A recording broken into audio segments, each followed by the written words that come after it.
कहानी की शुरुआत में हम कुछ लड़कियों को देखते हैं जो एक बोट पर पार्टी कर रही थी, लेकिन जैसे ही उन्होंने बाहर आकर देखा तो उन्हें आसमान में नॉर्दर्न लाइट्स दिखाई दी, जो कि बहुत अजीब बात थी क्योंकि ये नजारा सिर्फ ठंडे देशों में देखा जाता था। इस बात से थोड़ा घबरा कर क्लारा नाम की लड़की बोट के कैबिन के अंदर आ गई ताकि वो कोस्ट गार्ड से बात कर सके, लेकिन तभी उसने देखा कि बाहर उसकी दोस्त अचानक मारी जा चुकी थी। इसके बाद हम जॉन नाम के एक आदमी और उसके कुछ दोस्तों को देखते हैं जो टेबल पर आराम से बैठ के ताश खेल रहे थे कि तभी उनके दरवाजे पर एक दस्तक हुई। असल में दरवाजा विसेंटे ने खटखटाया था, जो उनके लिए शराब लेकर आया था, जिससे उनकी पार्टी का मजा दोगुना हो गया। पर कुछ देर बाद अचानक उनके कमरे की बिजली चली गई और ये पावर कट सिर्फ उनके शहर में नहीं बल्कि पूरी दुनिया में लगा था। और इससे पहले कि वो लोग कुछ समझ पाते तभी अचानक एना की नजर बाहर जमीन पर पड़ी विसेंटे की लाश पर पड़ी। और जैसे ही उसने जॉन और उसके दोस्तों को ये बात बताई तो वो सभी लोग हैरान थे क्योंकि विसेंटे के शरीर पर आसमान से बर्फ गिर रही थी, जो उनके शहर के लिए बिल्कुल भी आम बात नहीं थी क्योंकि ये गर्म देश है और गर्मियों का मौसम चल रहा था। और ये नजारा देखने के बाद वो सभी लोग तुरंत ही समझ गए कि ये कोई नॉर्मल बर्फ नहीं थी, और इसलिए एना ने तुरंत ही उस घर के हर एक क्रैक को बंद करने को कहा ताकि वो बर्फ घर के अंदर ना आ सके। सभी लोग तुरंत ही इस काम पर लग गए, पर रूसो इसके लिए तैयार नहीं था क्योंकि उस वक्त उसके दिमाग में अपनी बीवी और बच्चों की फिक्र चल रही थी जो घर पर अकेले थे। और इसलिए वो अपने दोस्तों के लाख मना करने के बावजूद भी एक जैकेट से खुद को ढककर घर से बाहर निकल गया। घर के अंदर मौजूद सभी लोग खिड़की से उसे देखते हुए ये प्रार्थना कर रहे थे कि ये बच जाए और पहुंच जाए घर पे। पर कुछ ही सेकंडों बाद रूसो भी विसेंटे की तरह जमीन पर गिर गया। ये देखकर सभी लोग बहुत ज्यादा घबरा गए थे और उन्हें समझ नहीं आ रहा था कि वो लोग वापस अपने घर कैसे जाएंगे कि तभी अचानक दरवाजे पर एक और दस्तक हुई। और जब उन्होंने दरवाजा खोला तो वहाँ कोई डिलीवरी गर्ल खड़ी थी और अपनी बाइक खराब हो जाने की वजह से वो वहाँ फंस गई थी। पर खुशकिस्मती से उसने खुद को एक वाटरप्रूफ शीट से ढका हुआ था, जिस वजह से उसकी जान बच पाई थी। ये बात पता लगते ही सभी लोग बाहर निकलने का रास्ता ढूंढने में लग गए, जिसके लिए सबसे पहले वो गैराज में पहुंचे। पर बदकिस्मती से वहां मौजूद सभी गाड़ियां खराब पड़ी थी, जिसके बाद उन सभी ने मिलकर जॉन के लिए एक वाटरप्रूफ सूट तैयार किया और साथ ही उसे एक गैस मास्क भी दिया। इसके बाद भी जब जॉन घर से बाहर निकल रहा था तो सब लोग बहुत ज्यादा घबराए हुए थे, पर खुशकिस्मती से जॉन सही सलामत बाहर चल पा रहा था। जिसके बाद वो अपने दोस्तों को जल्द से जल्द वापस आने का इशारा करके उस इमारत के लिए निकल गया जहां उसकी एक्स वाइफ और बेटी मौजूद थी। इस जहरीली बर्फ ने जॉन के साथ साथ पूरे शहर को अपनी गिरफ्त में ले लिया था। और रास्ते से गुजरते वक्त जॉन की नजर हजारों लाशों पर पड़ी और तभी अचानक उसे किसी के सीटी मारने की आवाज सुनाई दी। और जब उसने पीछे मुड़कर देखा तो उसकी नजर एक खंबे से लटके हुए इलेक्ट्रिशियन पर पड़ी जो बर्फ गिरने के समय वहां काम कर रहा था, और अब उसका शरीर वहीं चिपक गया था। सुबह हो चुकी थी पर बाहर अभी भी लगातार बर्फ पड़ रही थी। सुबह नींद खुलने के बाद एना ने देखा कि उसका पति पूरी रात नहीं सोया था और इसलिए उसने अपने पति के लिए चाय बनाने का फैसला किया, जिस दौरान घर में पानी को लेकर बहस छिड़ गई क्योंकि सभी लोगों को डर लग रहा था कि हो सकता है कि पानी के अंदर भी वो जहर मौजूद हो, और साथ ही उनके पास गिनती की ही पानी की बोतल बची थी। अब पानी लाने के लिए उन्हें दुकान पर जाना होगा और इसके लिए उन्हें जॉन का इंतजार करना था। इधर जॉन लगातार आगे बढ़ता जा रहा था, पर तभी उसकी नजर सामने से आ रहे एक और आदमी पर पड़ी। पर जॉन किसी भी तरह का खतरा नहीं उठाना चाहता था और इसीलिए उसने अपना रास्ता बदल दिया। इधर जॉन के साथियों को डर था कि कहीं लुटेरे उन्हें आकर लूट ना लें। कुछ देर बाद जॉन को चलते चलते एक ट्रेन मिली जिसके चारों तरफ हजारों लाशें पड़ी हुई थी। पर तभी उसकी नजर ट्रेन के एक डब्बे पर पड़ी जहां कुछ लोग अभी भी जिंदा थे, लेकिन उस वक्त जॉन उनके लिए कुछ भी नहीं कर सकता था और इसीलिए उसने उन्हें तुरंत एक बोतल पानी दे दिया और कहा कि मैं जल्द ही वापस मदद लेकर आऊंगा। उधर घर की गैस भी खत्म हो चुकी थी और इसीलिए सभी लोग काफी ज्यादा घबराए हुए थे। पर इसी बीच अल्फ्रेडो ने थोड़ा जुगाड़ करके अपने लिए एक मास्क तैयार कर लिया जिसके जरिए वो पुलिस स्टेशन तक पहुंच सकता था जहां से उसे और मास्क मिल सकते हैं। उधर जॉन आखिरकार अपनी एक्स वाइफ की इमारत तक पहुंच गया जहां सीढ़ियों पर कई सारी लाशें पड़ी हुई थी और जो लोग किसी तरह बच भी गए थे वो सभी भगवान से प्रार्थना करने में लगे हुए थे कि इस बर्फबारी को रोक दो। उनमें से किसी ने भी जॉन पर ध्यान तक नहीं दिया। पर जैसे ही जॉन की मुलाकात अपनी एक्स वाइफ एलेना से हुई तो उसने जॉन को बताया कि उनकी बेटी क्लारा उसके साथ नहीं थी और अब उन्हें एक साथ मिलकर उसे ढूंढना होगा। अभी वो लोग एक कमरे में बात कर ही रहे थे कि दूसरी तरफ एलेना के पड़ोसियों को ये जानने में दिलचस्पी थी कि जॉन आखिरकार सही सलामत यहाँ तक पहुंचा कैसे, और उन लोगों ने ये बात अपने लीडर चार्ली को बता दी। इधर जॉन ने क्लारा के स्कूल जाकर उसके दोस्तों का एड्रेस निकालने का फैसला किया, पर जैसे ही वो कमरे से बाहर निकलने लगा तो सभी पड़ोसियों ने उसे चारों तरफ से घेर लिया, जिसके बाद चार्ली ने उससे तुरंत उसका गैस मास्क मांगा। पर जॉन जानता था कि अगर उसने मास्क चार्ली को दे दिया तो वो अपनी बेटी को कभी नहीं ढूंढ पाएगा, और इसीलिए जॉन ने तुरंत ही अपनी बंदूक निकालकर वहां से भागने की कोशिश की, जिसके बाद सभी लोग एलेना और जॉन का पीछा करने में लग गए। उन सब से बचने के चक्कर में वो लोग एक खाली घर में घुस गए, जहां जॉन ने एलेना को किसी भी तरह का वाटरप्रूफ सामान ढूंढने को कहा ताकि वो लोग उसके लिए भी एक मास्क बना सके। इधर जॉन और एलेना सामान ढूंढने में लगे हुए थे, वहीं दूसरी तरफ चार्ली और उसके साथी लगातार दरवाजे को तोड़ने की कोशिश कर रहे थे। और जल्द ही जॉन को एहसास हो गया कि उनके पास अब ज्यादा समय नहीं था, और इसीलिए उसने अपना मास्क और गियर एलेना को देते हुए उसे तुरंत ही स्कूल की तरफ बढ़ने को कहा। अब एलेना के कमरे से बाहर निकलते ही चार्ली और उसके साथियों ने भी दरवाजा तोड़ दिया, पर जॉन इतनी जल्दी हार मानने वाला नहीं था और उसने एक प्लास्टिक बैग को अपने चेहरे पर लपेटकर खिड़की से छलांग मार दी। पर उसके बैग में कुछ खास ऑक्सीजन नहीं थी और इसीलिए कुछ ही सेकंडों बाद वो बेहोश हो गया। लेकिन कुछ देर बाद जैसे ही उसकी आंख खुली तो वो एलेना और अपने दोस्तों के साथ एक गाड़ी में था। उसके दोस्त किसी तरह से एक गाड़ी और कुछ ऑक्सीजन मास्क का जुगाड़ करने में कामयाब हो गए थे, पर उस वक्त उनमें से किसी की भी नजर आसमान से गिर रहे मीटियोर्स पर नहीं पड़ी। इसके बाद वो लोग जॉन और एलेना को लेकर वापस घर आ गए ताकि वो आगे की प्लानिंग कर सके। लेकिन जॉन गाड़ी लेकर अपनी बेटी को ढूंढना चाहता था, जिसके लिए अल्फ्रेडो ने साफ इनकार कर दिया, क्योंकि उसके मुताबिक उन्हें पहले अपने आप को बचाने के बारे में सोचना चाहिए। पर तभी उनकी नजर एक आदमी पर पड़ी जो टायर के निशान के जरिए तेजी से उनकी तरफ बढ़ रहा था, और ये देखते ही वो लोग तुरंत ही उससे सवाल करने के लिए नीचे पहुंच गए।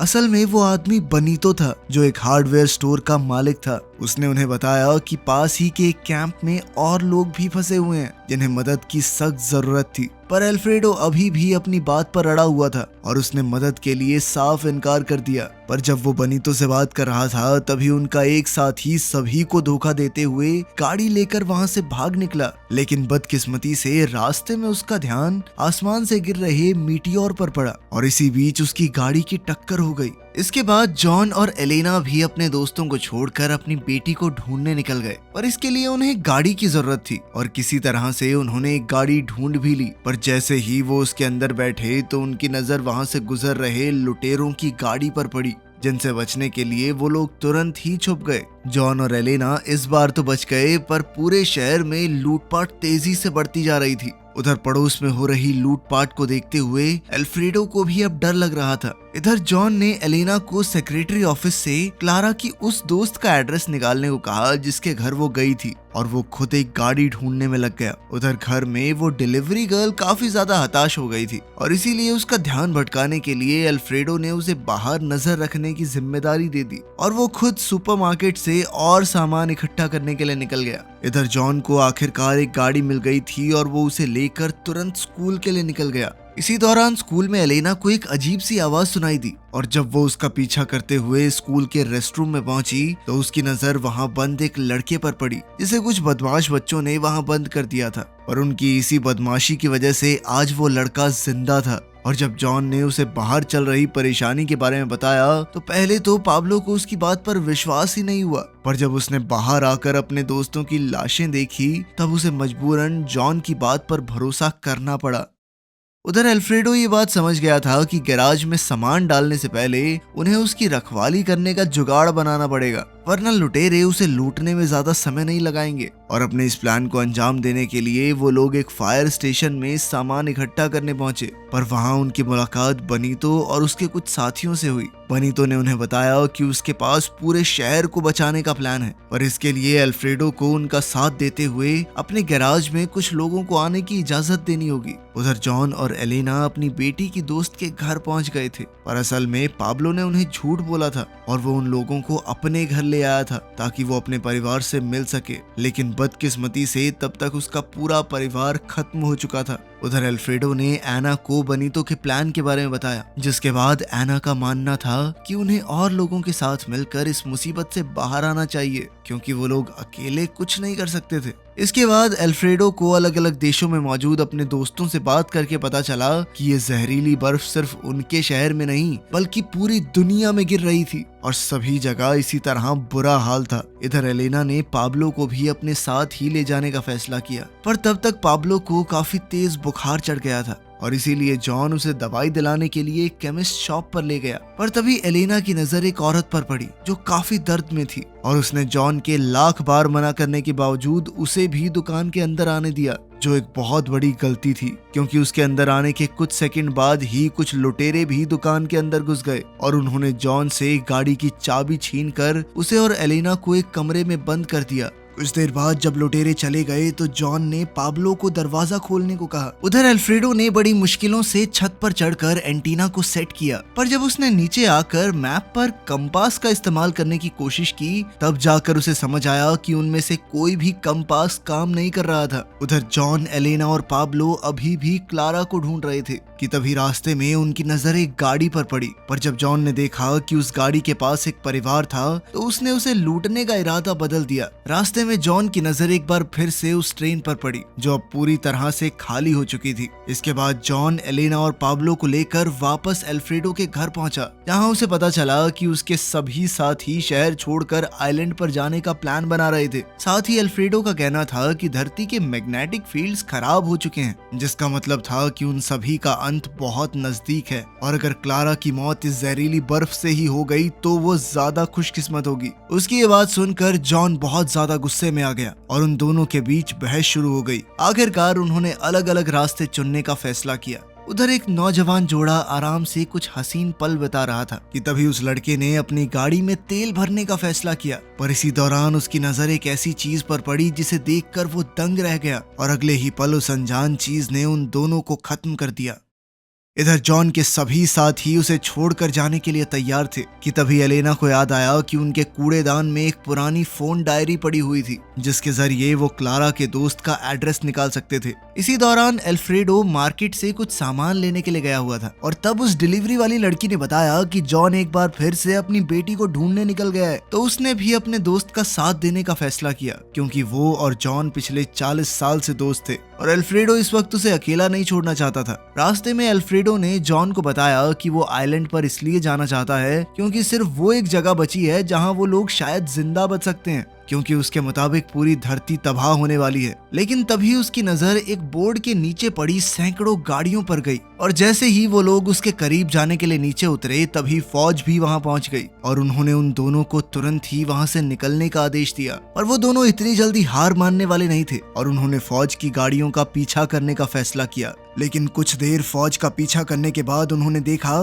कि फौजी अचानक किसी चीज पर गोलियां चला रहे हैं, जिससे बचने के लिए अल्फ्रेडो ने तेजी से गाड़ी को रिवर्स करने की कोशिश की। इस सब के चलते उनकी गाड़ी तक पलट गई। अगले ही सेकंड अजीब से दिखने वाले बड़े बड़े कीड़ों ने फौजियों पर हमला बोल दिया, जिसके बाद अब वो तेजी से जॉन और अल्फ्रेडो की तरफ बढ़ रहे थे, पर किसी तरह वो दोनों बचकर एक सुरक्षित जगह पर पहुंच गए। जिसके बाद अब वो दोनों ये सोचने में लगे हुए थे कि अब वापस कैसे जाया जाए और तभी उनकी नजर पास में ही मौजूद एक बंदूक पर पड़ी। पर जैसे ही वो लोग उस बंदूक के सहारे आगे बढ़ने लगे तभी उन्होंने एक कीड़े को देखा जो एक इंसान को अपने जाल में लपेटकर घसीट रहा था। और ये देखने के बाद वो दोनों ये बात अच्छे से समझ गए कि उनकी ये बंदूक कुछ खास काम नहीं आने वाली। पर इसके बावजूद भी जॉन ने उस कीड़े पर गोलियां चलाई, जिसके बाद अचानक सैकड़ों कीड़े वहां पर आने लग गए। और जब जॉन और अल्फ्रेडो उनसे बचने के लिए भाग रहे थे तभी उनकी मुलाकात दो अनजान आदमियों से हुई, जो उन दोनों को उन कीड़ों से बचाते हुए एक चर्च में ले गए। पर जल्द ही वो कीड़े उनका पीछा करते हुए वहां भी पहुंच गए।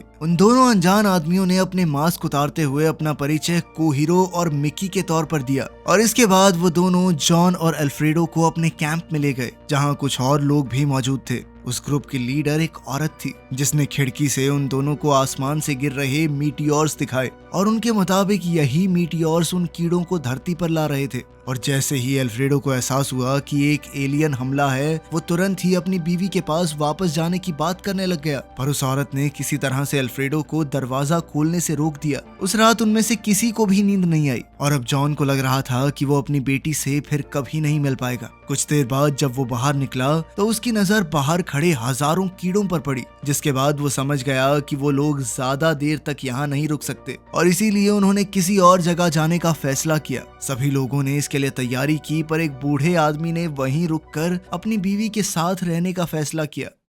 कुछ देर बाद वो सभी लोग रात के अंधेरे में छुपते हुए चर्च से बाहर निकले और फिर उल्टी पड़ी हुई बस में घुस गए। इसी दौरान कुछ आदमी एक दीवार में सुरंग बनाने की कोशिश कर रहे थे, जिसके जरिए वो दूसरी तरफ पहुंच सकें। पर तभी बस में एक बच्ची रोने लग गई और उसकी आवाज ने कीड़ों का ध्यान अपनी तरफ खींच लिया। लेकिन इससे पहले कि वो बस पर हमला कर पाते, तभी उस बूढ़े ने चर्च का घंटा बजाकर उनका ध्यान भटका दिया। इधर जॉन और उसके साथी सुरंग के जरिए आगे बढ़ रहे थे, जबकि चर्च में उस बूढ़े आदमी ने अपनी बीवी के साथ एक आखिरी सिगरेट पी, जिसके बाद उनका प्लान था कि वो चर्च के साथ साथ कई एलियंस को उड़ा देने वाले थे। इधर जॉन और उसके साथियों को एक गाड़ी मिल गई और जैसे ही वो गाड़ी लेकर वहां से निकले तो उनकी नजर दूर जल रहे चर्च पर पड़ी। कुछ देर बाद जॉन और अल्फ्रेडो ने अपने नए साथियों को अलविदा कहा और वापस अपने साथियों के पास घर पहुंच गए, जहां उन्हें क्लारा के वापस आने की खुशखबरी भी मिली। जिसके बाद सभी लोग आइलैंड पर जाने की तैयारी में लग गए। पर तभी उनके गैराज में कुछ अनजान लोग घुस आए और उन्होंने अल्फ्रेडो के सामने एक प्रस्ताव रखा, जिसके मुताबिक वो लोग अल्फ्रेडो को उसके घर और गैराज के बदले में एक मोटर होम देने को तैयार थे,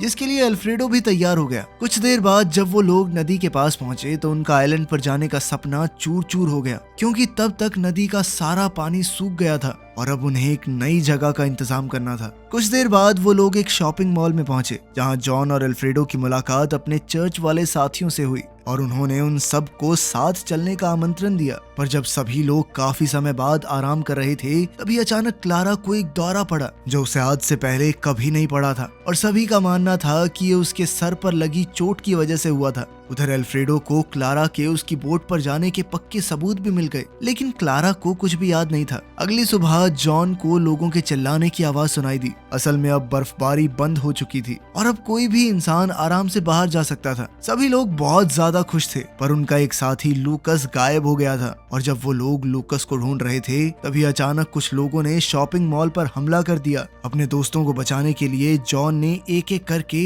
उन आदमियों को मारना शुरू कर दिया। पर तभी अचानक लूकस फौज के साथ वहां पहुंचा, पर वो ठीक से ये नहीं बता पा रहा था कि आखिर वो फौज तक पहुंचा कैसे। जॉन को उस पर शक तो हुआ, पर इसके बावजूद वो फौज के साथ बेस कैंप पर जाने के लिए तैयार हो गया और रास्ते में उनकी नजर नदी पर भी पड़ी, जिसमें अब वापस से पानी आ गया था। पर वो लोग ये नहीं जानते थे कि वो शहर अब भी एलियंस से भरा हुआ था। इसके बाद उन्होंने फौज के बेस कैंप में ही रहना शुरू कर दिया, जहां उन्हें एलियंस से लड़ने की ट्रेनिंग भी दी जाती थी। और एक दिन बेस कमांडर ने अल्फ्रेडो को एक रेडियो ठीक करने के लिए बुलाया, जिसके जरिए वो लोग बाहरी दुनिया से संपर्क कर सकते थे। काफी समय बीतने के बाद भी जॉन उस औरत के बारे में सोच रहा था जिसने शॉपिंग मॉल पर हमला किया था, क्योंकि वो एक बार पहले भी उस औरत से मिल चुका था। वो एक अच्छी इंसान थी जो अपने होशो हवास में कभी ऐसे लोगों पर गोलियां नहीं चलाएगी। हर रोज बेस कैंप पर नए लोगों को लाया जाता था और एक दिन ऐसे ही अल्फ्रेडो की नजर अपने पुराने पड़ोसी रॉबर्टो पर पड़ी। पर जैसे ही वो उससे बात करने के लिए गया तो रॉबर्टो ने बड़ा ही अजीब बर्ताव किया। इधर जॉन का कहना था कि उन्हें उस कैंप से निकलकर वापस आइलैंड पर जाने के प्लान पर काम करना चाहिए, लेकिन बाकी सभी लोग उसकी बात से सहमत नहीं थे। उसी रात जॉन से मिलने के लिए दो अनजान लोग आए और उन्होंने जॉन के सामने एक साथ बेस कैंप से भागने का प्रस्ताव रखा और इसके लिए वो लोग एक लोकल ट्रेन को हाईजैक करने वाले थे। लेकिन कुछ भी करने से पहले जॉन को सबसे पहले अल्फ्रेडो को इसके लिए मनाना था। अगली सुबह वो सभी लोग प्लान के मुताबिक बेस कैंप से बाहर निकले और फिर एक लोकल ट्रेन को ट्रैक पर चढ़ाकर बेस कैंप से दूर निकल गए। सभी लोग बहुत ज्यादा खुश थे, पर उन्हें अपना आखिरी रास्ता पैदल ही पार करना था, क्योंकि किसी ने शहर के रेलवे ट्रैक्स को तबाह कर दिया था। उनको शहर की सभी चीजें काफी अजीब लग रही थी और साथ ही वहाँ उनकी मुलाकात कई लोगों से हुई जो काफी अजीब बर्ताव कर रहे थे। और जैसे ही वो लोग एक ऊंची इमारत पर चढ़े तो उनकी नजर शहर के बीचों बीच जल रही एक नीली रोशनी पर पड़ी जो उन्हें किसी खतरे की निशानी लग रही थी। जॉन ने कमांडर को इसकी जांच करने के लिए कहा, पर कमांडर ने इसके लिए साफ इनकार कर दिया क्योंकि इसमें बहुत खतरा था। खैर फिर टाइम पास करने के लिए वो सभी लोग ताश खेलने लगे, पर इस बार जब लूकस हारने लगा तो उसने गुस्से में अपने दोस्त पर हमला कर दिया। अल्फ्रेडो ने अपने जख्मी दोस्त की मदद की और ठीक उसी समय पर हजारों ज़ॉम्बीज़ जैसे इंसानों ने उन पर हमला कर दिया, जिनसे बचने के लिए जॉन और अल्फ्रेडो अपने साथी को लेकर लोकल ट्रेन पर चढ़ गए। पर रास्ते में जॉन ने अपने बाकी साथियों को ढूंढने का फैसला किया और वो अल्फ्रेडो के साथ ट्रेन से कूद गया, जिसके बाद वो दोनों छुपते छुपाते एक बेस पर पहुंचे जो दिखने में बिल्कुल उनके बेस की तरह ही था। पर यहाँ हजारों लोग एलियंस के साथ मिलकर काम कर रहे थे। वो सभी इंसानों की तरह नहीं, ज़ॉम्बीज़ की तरह बर्ताव कर रहे थे और उन्हीं में से एक क्लारा भी थी। इस सब के बीच जॉन की नजर एलियंस के लीडर पर पड़ी और वही था जिसके अंदर से वो नीली रोशनी निकल रही थी। अब वो दोनों मिलकर ये सोच रहे थे कि क्या वो इस खतरनाक मुसीबत से बच पाएंगे। इसी के साथ इस टीवी सीरीज का पहला सीजन खत्म हुआ।